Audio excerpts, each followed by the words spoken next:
kewajiban suami itu hak istri. Kewajiban suami hak istri. Hak istri. Kewajiban istri hak suami. Kewajiban istri hak suami. Contohnya.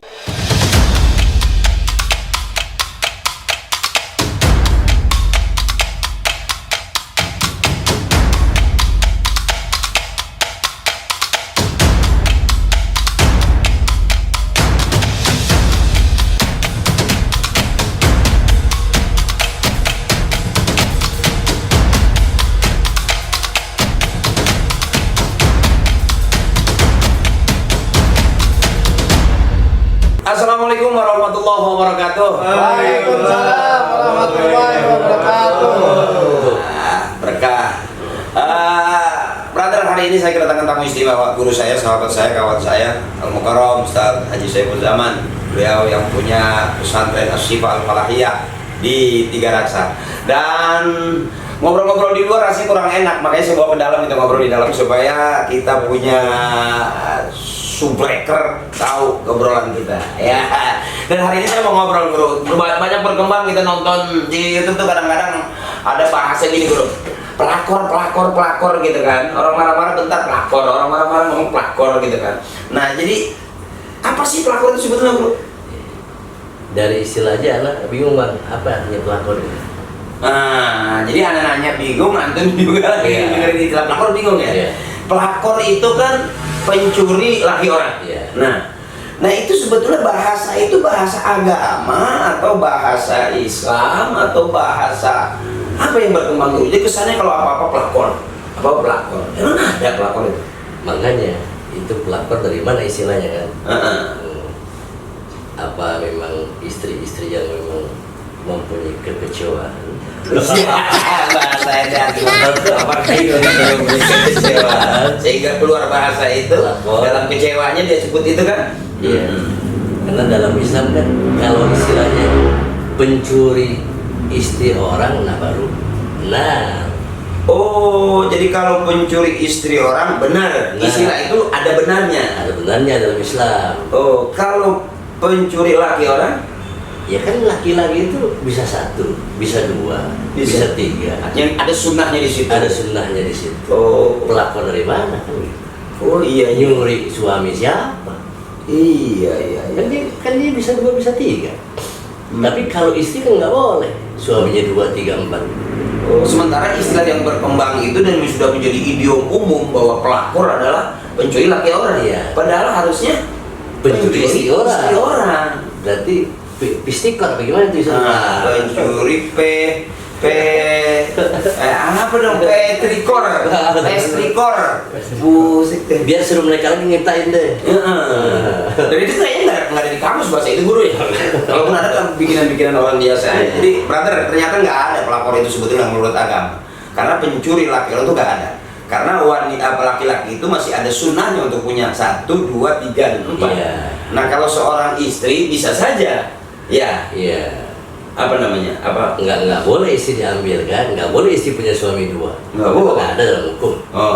Bisa di negara mana itu boleh kan? Iya. Yang istri punya suami 2, nah itu kan negara yang tidak punya hukum Islam kan seperti itu. Iya. Artinya penegakan bukan syariat seperti kita ya. Kita bagaimanapun biar berbanyak macam agama, tapi kita agama Islam dan sebagai orang Islam adanya gitu.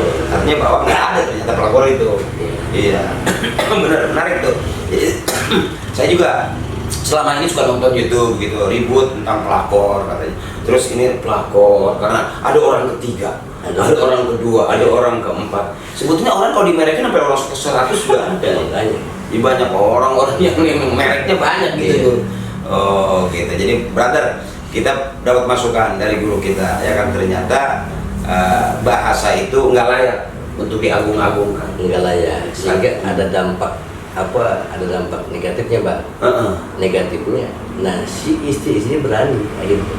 Oh, dan ini sudah banyak kejadian, istri yang berani akhirnya dia meninggalkan suaminya.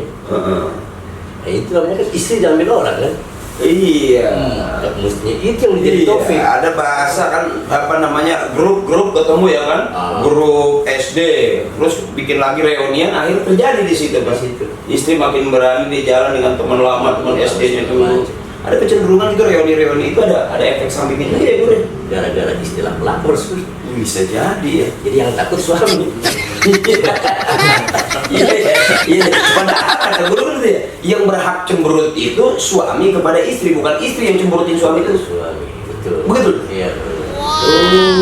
Itu kita lihat kasusnya kejadian Rasulullah waktu ngelamar Ummi Salamah. Kata Ummi Salamah, aku punya penyakit 3. Engkau, apakah engkau mau Rasul?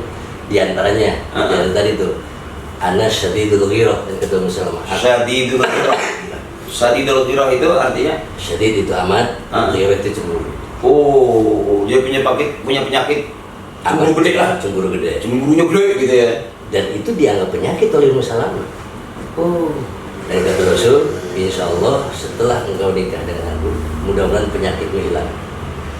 Berarti istri yang punya cemburu ke suami itu penyakit. Iya. Ya, mestinya siapa yang cemburu? Suami yang cemburu ke istri. Suami yang cemburu ke anak wanitanya. Jadi cemburunya suami itu yang harus cemburu itu suami kepada istri. Artinya cemburu itu jangan sampai istri kita diganggu orang, jangan sampai anak perempuan kita diganggu orang, sembarangan dan sebagainya, keluar dari aturan Islam. Suami harus cemburu. Kalau kita nggak cemburu, kita diem aja, namanya itu dayus. Nah, menarik nih. Kadang-kadang orang selalu beranggapan suaminya ngobrol, istrinya ngobrol sama orang hahaha, istrinya diam aja. Suaminya diam aja. Anaknya nggak berjilbab, ya kan? Kemudian bergaul kemana-mana, didiamkan aja. Dayus. Iya, dayus. Wa ma huwa dayus, Bro? Ad-dayus walladzi la az-zawj alladzi la yudhiru ala ahlihi. Ulangi, Bro. Az-zawj alladzi, suami yang la yudhiru, tidak punya cemburu, li ahli, terhadap keluarga, yang maksud ahli itu istri dan anak perempuannya. Dibiarkan aja. Dibiarkan. Dan hukumannya Allah nggak akan terima amal ibadah yang wajib dan yang sunnah, amal ibadah suaminya. Dan banyak riwayat lain tentang hukuman bagi orang-orang yang dayus. Berarti suami itu jadi nggak ada manfaatnya dong dia ibadah, kalau gitu kan? Pasal kata gitu. Kalau dia membiarkan istrinya dayus, artinya gini. Dia membiarkan, kalau bahasa sekarang gitu lah, artinya selingkuh lah kalau bahasa kasarnya. Selingkuh. Dia tahu nih istrinya selingkuh. Kalau tiba-tiba dia permasalahkan, timbul perceraian. Akhirnya dia biarkan aja, itu dayus. Dan sekarang banyak bang, istri enggak. Israel, iya benar. WA-WAan, suami nyantai aja. Suami nyantai aja. Dayus juga kok. Dayus lah kalau WA-nya sama laki-laki. Walaupun itu temennya. Walaupun temennya kan nggak boleh. Jadi umpamanya nih aneh cewek nih gitu kan, anak istri perempuan lah gitu, anak WA-an nih, chatan gitu, bercanda hahaha, suami diam aja, dayus. Sampai timbul janji apa gitu kan, hahaha, malah kita dayus. Sampai maaf nih, istri ketawa gitu, sampai lagi main chat itu sama ketawa tuh ya guys. Akrab kan, dekat sama dayus. Kalau suaminya di mana? Jadi harus punya cemburu, nggak boleh suami harus terjaga. Jadi membiarkan pun kita dayus. Kita tegur sekalipun itu persoalan, terjadi keributan. Apa mendingan ditegur atau mendingan didiemin aja? Kalau nggak ditegur dayus, kita dayus terus. Iya. Harus ditegur. Kalau perlu tegur tambah. Begitu. Kalau udah dayus terus. Iya, dan bahaya nantinya. Makan hati juga ya. Ini artinya cara Islam menjaga komunitas keluarga sehingga enak. Iya, ternyata sebetulnya kalau ini untuk menjadi istri jadi baik, suami jadi baik ya, menghindar dari dayus tadi. Sampai ada antum bilang tadi itu, kalau sudah dayus terus dan kita juga jadi dosa karena dayus tadi ya. Itu tukar tambah maksud gimana? Nanti ditukar atau ditambah gitu maksudnya? Iya. Daripada dayus terus ya kan? Dayus terus. Nah, timbul nih umpamanya nih, gara-gara ini Guru, maka ada seorang istri, rumah sudah dia, sudah berumahlah dia tidak bocor, sudah bermakanlah dia tidak kelaparan, enak lagi rumahnya, layak. Terus kemudian juga sudah beranaklah dia, sudah bulanannya itu udah dijamin lah gitu. terus kemudian dia melakukan hal yang semena-mena. Contoh tadi pada kedua dayus dulu bro, kita kasih mobil, dia jalan sama laki-laki lain dalam mobil itu. Udah dayus. Dayus. Nusus. Oh nusus. Artinya kalau dayus itu ke suami ya. Kalau itu dia nusus. Kalau kita mengiyakan, kitanya dayus. Iya. Istrinya namanya nusus. Nusus itu istri yang nakal. Oh, nusus. Ya, nusus. Ya. Itu istri yang nakal. Yang nakal. Terlepas dia selingkuh, kan banyak cara sekarang orang untuk menjadi selingkuh. Termasuk ngelawan sama suami nusus. Oh, ya udah dikasih makan dia, udah dikasih makan dia. Ya kan gitu. Artinya secara kebutuhan lahir batinnya cukup gitu. Tapi dia pengen sesuatu nih bro. Ya. Dia pengen pengen menguasai lah, pengen menguasai lagi. Oh, bahwa apapun suaminya jalan atau tidak jalan diatur oleh istrinya. Bagaimana seorang istri yang mengatur suami? Nggak boleh kesini, kalau kesini jangan malam-malam. Malah kembali begitu kan? Seharusnya kita yang cemburu melihat istri kita bermain HP ya, berlama-lama. Harusnya kita. Tapi malah berbalik sekarang, istrinya cemburu sama kita. Ya makanya Rasul ngomong kan, halakatir rijal hina ata'atin nisa.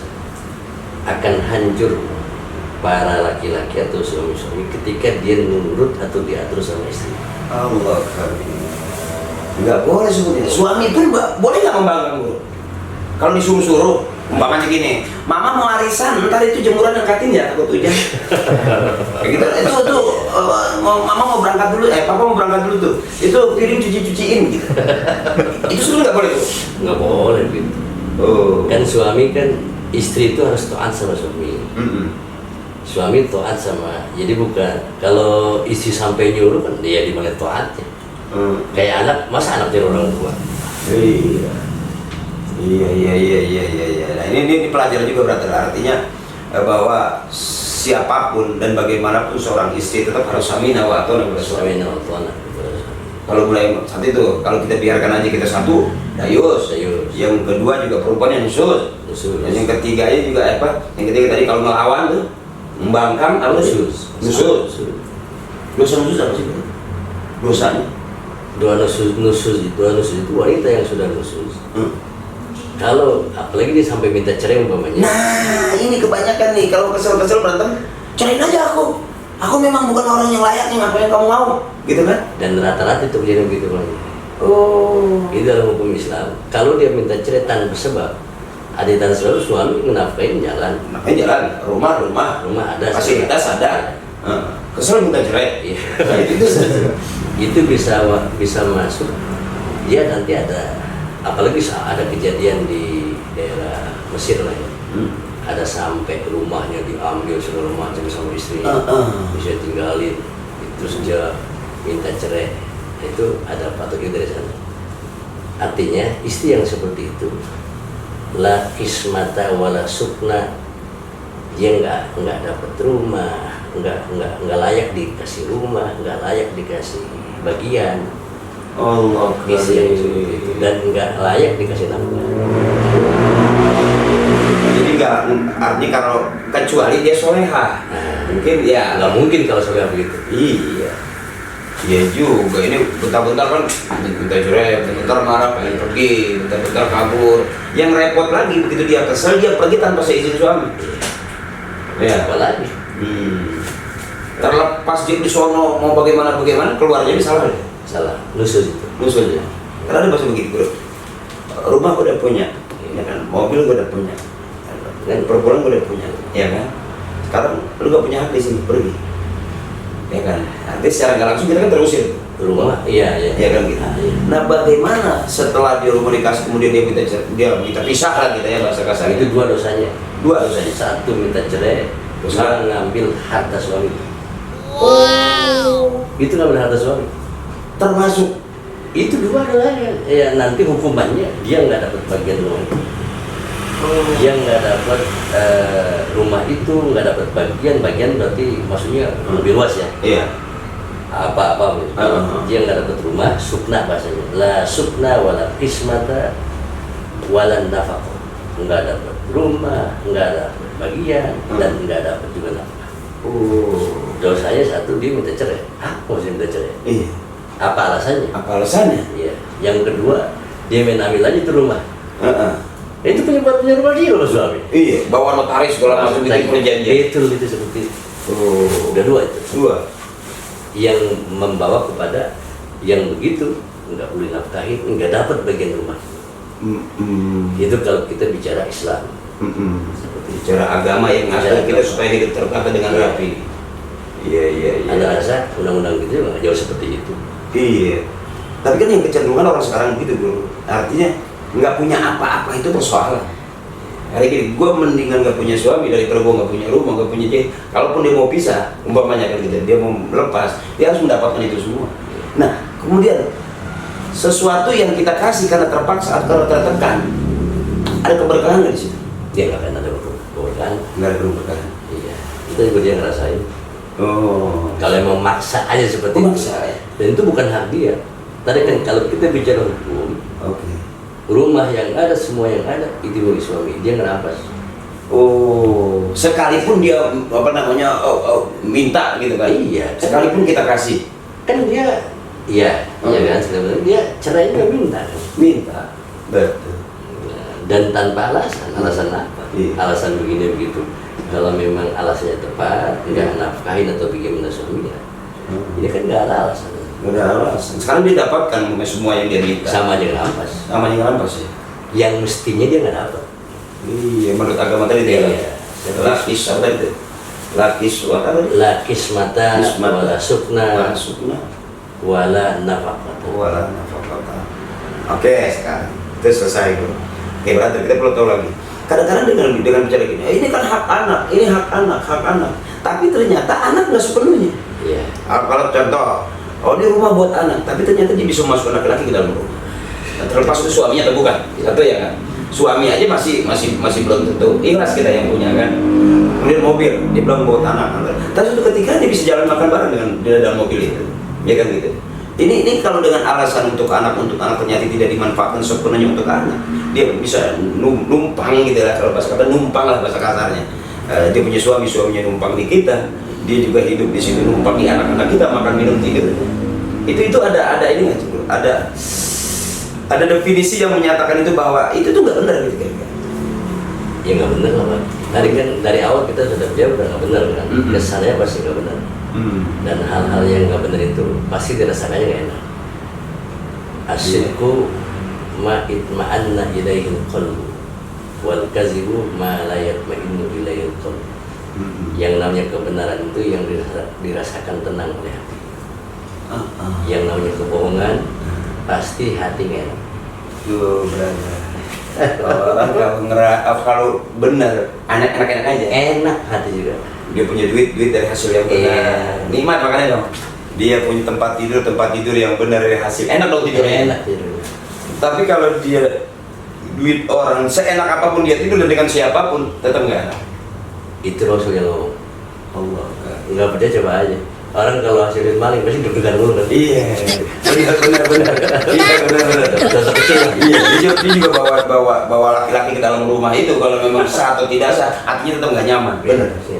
Ulang lagi guru ayatnya guru. Brother biar paham ya kan. Artinya kadang-kadang kita hidup sepanjang perjalanan kita hidup kita pasti dapat persoalan. Dan persoalan itu kadang-kadang menjadi sebuah pertanyaan yang kita nggak tahu kapan dan di mana dan bagaimana jawabannya. Jadi hari ini kalau kita menghadapkan satu persoalan yang tadi bagaimana seorang perempuan yang memaksa kita cerai, setelah cerai dia pengen memiliki apa yang dia punya. Kemudian yang ketiganya ini untuk anak gitu kan. Nah, itu tadi ayat itu. Hadisnya. Asyidku ma itma'anna ilaihil qalbu. Asyidku ma itma'anna ilaihil qalbu. Ilaihil qalbu. Kebenaran itu ma itma'anna, sesuatu yang dirasakan tenang al-qalbu oleh hati. Wal kazibu sebaliknya, kebohongan ma la yatma'in, yang tidak dirasakan tenang.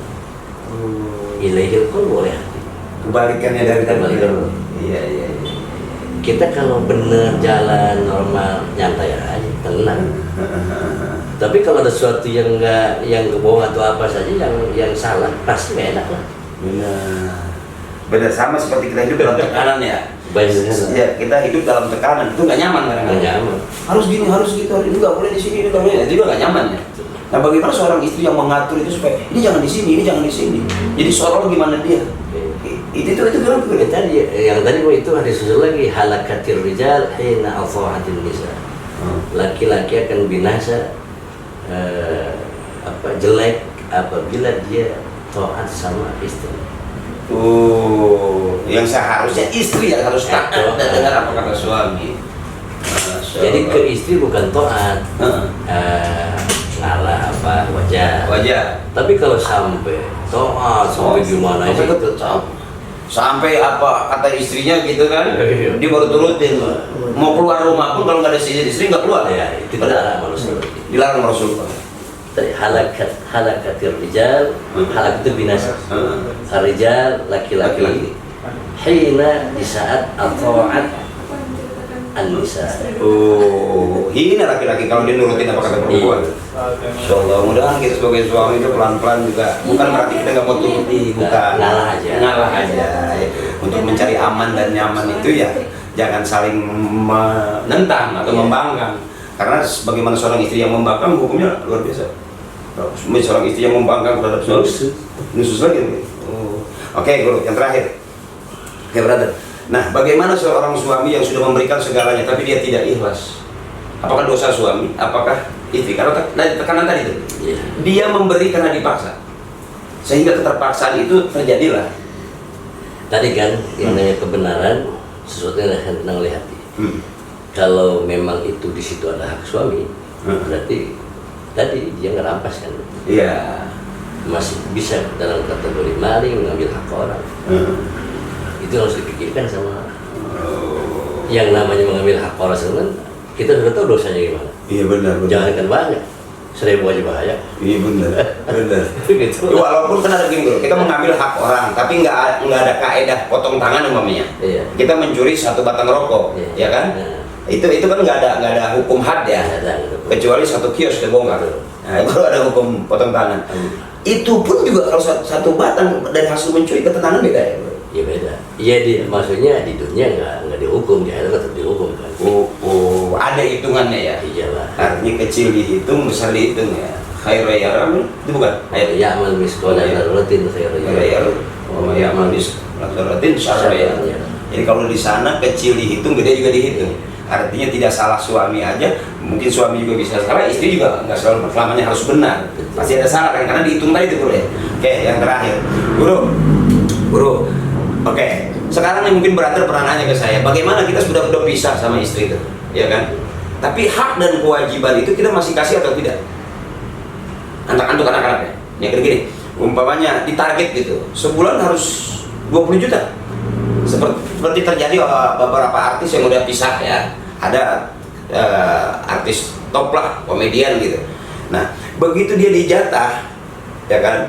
Dijatah nih 20 juta umpamanya. Terus kemudian dia nikah lagi nih si perempuan ini. Itu apakah suami mantannya ini masih punya kewajiban terus-terusan dengan harga 20 juta? Oh begitu, nafkah mah sesuai kebutuhan anak aja. Oh, berapa kebutuhannya? Itu menurut kebiasaan aja. Oh, dia harus ditarget. Ya kalau ditarget berarti dia ngatur dong. Bukan hukum yang ngatur. Oh, kalau hukum ada aturannya, ada bagiannya. Ya nafkah pangan, ada nafkah pangan, kan ada nafkah sandang, nafkah pakaian, tinggal hitung aja. Dihitungnya menurut apa? Menurut kebiasaan. Tapi masih boleh bro, kan gini, kan dia punya suami nih, ya kan? Dia punya suami, artinya suami ini dong yang harus. Suami baru itu berhak nggak sih untuk memberikan makan minum kepada anak tirinya? Berkewajiban. Cuma kita juga memang kalau untuk anak ya, kalau untuk anak tetap berkewajiban. Selama mampu. Oh, selama mampu. Anak pikir begini, apakah begitu dia sudah pisah dengan suami yang lama, suami yang baru ini masuk, ya kan? Dia nggak lagi menyiapkan rumah, nggak menyiapkan tempat tidur, makan sudah kumpul. Secara nggak langsung kita dong yang menafkahi suami barunya. Kalau suami baru sama istri kan enggak, kita anaknya aja. Tapi kalau mampu, kalau si suami yang lama, kalau mampu, Nah kalau dia nggak mampu, ada bapak tirinya. Iya. Bapak tirinya nggak mampu, bapaknya nggak mampu, dari mana tuh? Istrinya nanti. Oh. Jadi namanya anak waktu tetap haknya mah terus saja. Kalau anak mah terus. Makannya sama pakaiannya. Termasuk biaya pendidikan, Bu? Biaya pendidikan. Ya, biaya pendidikan juga bukan yang ngatur sesuai dengan kebiasaan yang ada, masyarakat yang ada. Ada kita begini guru nih. Setelah kita diatur, kita sebagai suami nggak ada fungsinya bahkan. Yang ngatur makan anak dia, yang ngatur sekolah dia. Kita tahunya duit aja. Nah, ini cara benar nggak sih sebetulnya? Nggak benar. Jadi seolah-olah bapak tuh nggak punya hak untuk ngatur. Setelah kita setor ke seorang istri yang ngatur. Iya. Bayar ini, bayar ini, bayar Tadi ini. kan terus binasa, hancur sudah. Kalau sudah diatur sama, kecuali kalau emang ngatur gini, ini coba, ini saya sudah konsep begini, bener apa enggak, baru cakep. Ini kadang-kadang kita nggak boleh tahu bro, sampai maaf gitu. Ini ada lebih atau ada kurang nggak tahu. Kalau kurang nggak mungkin, lebih nggak ada laporan. Jadi umpamanya minta duit buat ini, duitnya doang, tapi urusan kertasnya ini dirinci nggak ada rinciannya. Iya boleh kan seperti itu kan, berarti ngatur sendiri kan? Ngatur sendiri. Seperti begini bang, contoh anak, kita wajib kebayaan anak. Anak ini taruh ukuran makan. Iya. Makan beras berapa? Iya. Ikan berapa? Kan berapa ya? Diukur sesuai kebiasaan aja. Nanti pakaian berapa? Pendidikan berapa? Tinggal itu aja gampang.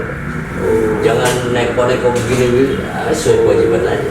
Merasa dia itu gue yang ngatur urusan gue deh, gitu lah. Nggak bisa gitu bro ya. Kan yang kewajiban gitu. Guru, setiap suami dan istri ada hak dan kewajiban. Iya. Apa saja sih kewajiban suami dan apa aja haknya istri kepada suami? Iya. Oke. Kali ini kita bicara kewajiban hak. Iya. Istri punya kewajiban, istri punya hak. Suami punya kewajiban, suami punya hak. Iya. Dua-duanya punya. Rakyat punya kewajiban, Iya. rakyat punya hak. Punya hak. Pemerintah punya kewajiban, pemerintah punya hak. Punya hak, iya. Orang yang bagus itu yang melihat kewajibannya, bukan melihat haknya. Gini, kewajiban suami itu hak istri. Kewajiban suami hak istri. Hak istri. Kewajiban istri hak suami.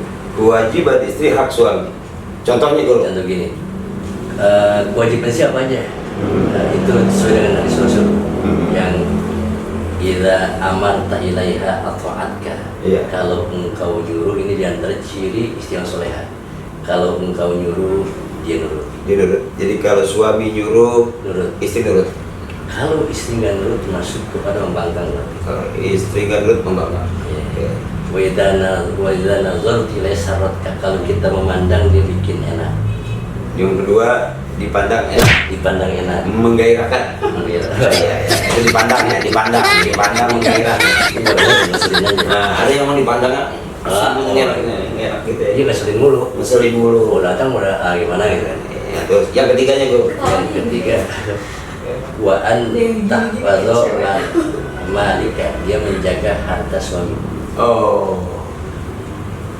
Dia menjaga suami. Harta suami. Menjaga harta suami. Maksudnya Bukan ngacak-ngacak harta suami, bukan merampas harta suami. Bukan ngatur-ngatur harta suami. Menjaga harta suami. Jadi yang dikasih sama suami itu rezekinya, dia jaga dengan rapi, bukan dia ngatur. Kadang-kadang kan cenderung gini, yang ada merasa kurang, yang belum maksa gitu. Contoh begini bang, yang contohnya ada seorang istri ketika nulis kabar suami, ada duit di situ, punya 100.000, itu dilaporin ke suaminya, ini duit abang. Itu namanya menjaga harta suami. Bukan ngacak-ngacak harta suami. Bukan ngacak-ngacak. Iya benar. Ada kan bahasa cari istri yang bisa nyari duit gitu. Ya gitu. Saking pinternya sampai diumpetin di dalam sepatu, dicari ketemu juga gitu. Ditanya, ini duit apa? Duit siap. Kok duit siap? Iya, udah umpetin masih ketemu juga. Iya nanti ya, ada satu pertama ngejaga dirinya. Jaga diri. Kemana pun dia pergi, dia bisa menjaga. Iya, ada tadi kalau dia nggak ngejaga diri, suaminya dia manja, bahaya kan? Dari lagi itu. Dari lagi. Baliknya itu. Dia ngejaga diri laki-laki orang dari maksiat segala macam. Jaga auratnya juga. Iya, itu ciri wanita yang soleh, nurut, dipandang enak, ngejaga harta suami, ngejaga diri. Jaga diri. 4. Itu kewajiban dia tuh. Kewajiban istri. Kewajiban istri. Kepada suami. Kepada suami. Sekarang kewajiban suami. Kewajiban suami nafkahin. menafkahin apa ya? Lahir batin? Ya, antar bisa ya. Enggak, menafkahi baju dulu, pangan ya. Oh. Sandang. Sandang. Antutaimaha. Antutaimaha itu artinya pangan, ngasih makan. Ngasih makan tadi sesuai. Disesuaikan dengan kebiasaan. Kalau di situ masak situ makannya sama ikan mas, mas. Jangan minta ikan paus. Kegedean, goreng, nggak cukup. Gitu. Iya. Nah, kalau biasa makan di rumah ngajak makan ke restoran mulu, itu gimana? Jangan diikutin. Jadi Jangan nafkah itu nanti bang, ada nafkah wajib, ada nafkah lebih. Yang wajib. Yang wajib sesuai kebutuhan. Istri minta mobil nggak wajib. Nggak wajib. Nah, bahasa yang wajib berarti rumah nggak kebocoran, makan nggak kelaparan. Wajib. Nah, kalau mobil, motor, emas itu Tambahan, nafkah tambahan. oh nggak menjadi wajib itu. Nafkah tambahan. Nafkah tambahan. Bukan berarti disebut sunnah, bukan? Ketambahan aja. Tambahan aja. Artinya kalau ada duit ya beli, nggak ada ya namanya tambahan ya. Oh, jadi yang wajib-wajib aja dulu. Nah, bagaimana hukumnya kalau orang yang berbalik, Guru? Yang wajib dia mau, yang tambahan juga dia maksa. Iya, kita harus komitmen. Kita kan udah tahu prinsip. Kita tahu yang wajib, yang tambahan terserah kita. Sebab kita nggak ngasih nggak dosa. Oh, kalau dia maksa, Itu bertambah. ditukar atau ditambah. Gitu. Haji. Sebab kalau kita ikut itu kita pusing kan? Pusing. Ujung-ujungnya bisa-bisa juga, ya kan? Iya. Berarti daripada dipisah ini, tawarin aja tukar atau tambah. Tadi dua tuh ya, kewajiban seorang suami pangan.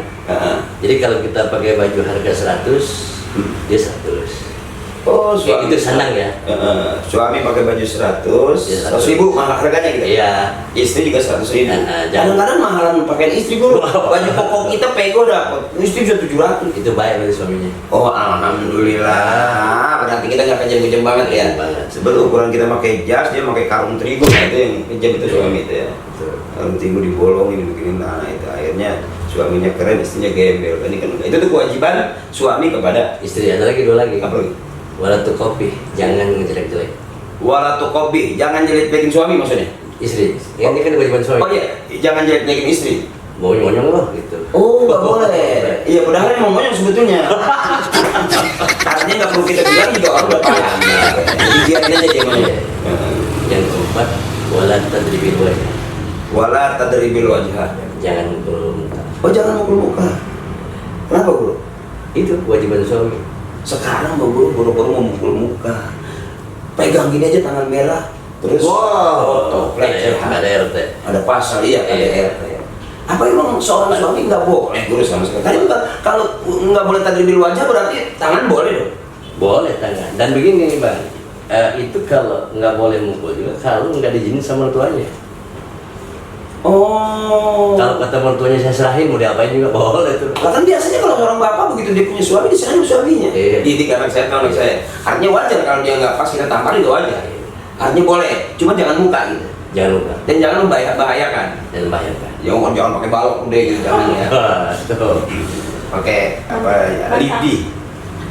Jadi kalau untuk kopi itu menjaga dari sisi mungkin perkataannya. Kalau dari wala dari sisi tindakan. Nah ini 4 semua kewajiban suami. Nah gini, kadang-kadang nih suami pengen bener Guru, waktu kobi kan itu, ya kan? Tapi tiba-tiba ada bahasa. Kadang-kadang kalau dari ibu tuh seperti yang viral juga ya. Jaing lu, gitu kan? Lu yang jaing, gitu kan? Nah itu bahasa itu akhirnya kepancing itu siapa yang salah tuh? Apa yang mulain duluan? Apa yang ini memang salah juga suami? Main saut-sautan gitu. Nah, ya, jadi begini nanti bang, supaya aman. Bagaimana rumah tangga supaya nyaman gitu? Iya. Jadi suami yang baik atau istri yang baik, yang masing-masing melihat kewajibannya, bukan menuntut haknya. Melihat kewajibannya, bukan menuntut haknya. Kan kalau kewajiban kelakuan kita. Iya. Kalau hak itu kelakuan orang. Seorang anak ke bapak, bapak punya hak dan kewajiban, anak punya hak dan kewajiban. Anak yang bagus, anak yang melaksanakan kewajibannya sebagai anak, bukan menuntut haknya ke orang tua. Contoh gini, kamu mau apa nak? Mau apa? Itu kan hak orang tua kan? Iya. Kata anaknya, saya boro-boro mau saya nurut ke bapak juga belum. Nah, itu kan dia mau melihat kewajiban. Istri yang cakep nggak pernah mikirin suami mau gimana nggak pernah. Mau ngasih apa, mau beli apa nggak mikir. Yang dia pikir, aku belum mengabdi terhadap suami. Allah. Kewajibannya yang dipikirin. Cakep itu di abad modern kayak gini masih ada tapi dulu. Ada. Ada kayaknya, cuman bukan buat kita kali ya. Kita bukan kayak tamu. Termasuk suami yang bagus. Suami yang benar, yang bagus itu, yang lihat kewajibannya. Dia ngelakuin kewajiban dia aja. Masa boleh semua gimana? Oh iya, ya, cari makan, cari nafkah ya. Kewajiban dia kan. Kewajiban dia kan. Nah, terus ada pun kewajibannya ada di sini nggak pernah dituntut. Oh. Itu yang cakep. Cakep. Tetangga bang, Kak, yang membuat kita berantem. Iya. Semuanya menuntut hak. Oke, ini berarti menarik. Yang membuat rumah tangga timbul keributan dan perpecahan. Rakyat pemerintah, Baik di pemerintahan atau di masyarakat, ya kan ya. Apanya? Itu ternyata rata-rata menuntut haknya, bukan melaksanakan. Kita punya kewajiban itu sebenarnya. Apa dan bagaimana? Iya, kecenderungan itu terjadi karena banyak yang menuntut haknya. Hak itu kan berarti ngeliat orang. Iya, hak rakyat, hak warga, hak istri, hak gitu ya kan. Kan kalau hak ini pemerintah udah ngasih apa sama aku, itu kan hak. Iya. Sedangkan dia apa yang dilakukan pemerintah? Iya, saya telah memberikan apa kepada pemerintah. Nah, itu baru cakep. Bukan menuntut termasuk pemerintah juga begitu kan? Benar. Jadi bukan bagaimana kita diberi, tapi bagaimana kita memberi. Ya gitu ya. Bagaimana kita, masya Allah. Iya, bahasa begitu. Iya. Bagaimana kita memberi, bukan bagaimana kita diberi. Tetangga nggak akan berantem bang. Sebab kata tetangga yang satu, aku mau melaksanakan kewajibanku sebagai tetangga. Dia masa bodoh bagaimana? Ntar yang satu begitu lagi. Iya. Aku belum seberapa ke dia. Iya. Ini kan menyalahin lain. Iya. Lu salah kan itu kan bentuk hak. Iya. Hak tetangga, ya kan. Kalau punya makanan belum tentu haknya. Iya. Padahal ya Allah, kalaupun nanti ya makanan saya bisa ini kan saya pengen ngasih. Ya, itu kewajiban kan. Iya. Bukan orang kasih gua dong, bagi gua dong, itu memaksa hak gitu ya. Nah kalau kita lihat ke ayat Allah kan istilahnya segala sesuatu yang kita untuk kita dulu baru orang. Oh. Ya introspeksi dirilah. Hasibu anfusakum. Hasibu anfusakum. Iya, periksalah diri kalian. Salah diri. Artinya kewajiban kita. Ngapain meriksa orang? Kan kita kebanyakan meriksa orang umum. Karena dia pasti gini, hitunglah sebelum kamu dihitung. Nah, apa namanya? hasibu qabla an tuhasabu. Qabla an tuhasabu. Hasibu anfusakum qabla an tuhasabu. Masya Allah. Udah itu ujung penutup kongres kita hari ini, dan brother tetap ditunggu komen-komennya. Kita berharap ke depan apapun persoalan kita, apapun perjalanan hidup kita pasti dapat persoalan, dan kita bisa ngobrol-ngobrol di kongres ya. Tetap nonton Akri Patrio TV dan bersama saya Akri Patrio dan Al Mukarram akhirnya saudara saya Ustaz Haji Saiful Zaman. Terima kasih dan maafin tidak ada kata lain selain maaf dan ikhlas ya, karena setiap pembicaraan pasti ada kekurangan ya, dan mudah-mudahan kekurangan kita dengan kebersamaan kita mau mencoba selalu untuk menghitung, jangan sampai kita dihitung ya. Senantiasa melaksanakan kewajiban sendiri. Melakukan sendiri, jangan menuntut orang lain. Jangan terlalu banyak menuntut kepada hak orang lain ya. Dan mudah-mudahan kita pengen kita akur di rumah tangga, akur di masyarakat, akur karena kita selalu mengutamakan kewajiban, bukan selalu berharap dan menuntut hak dari orang lain. Masya Allah. Terima kasih, mudah-mudahan kita aman semuanya. Maafin ya. Sampai ketemu lagi. Kongres Kongko nggak beres-beres ya. Terima kasih. Assalamualaikum warahmatullahi wabarakatuh. Waalaikumsalam warahmatullahi wabarakatuh.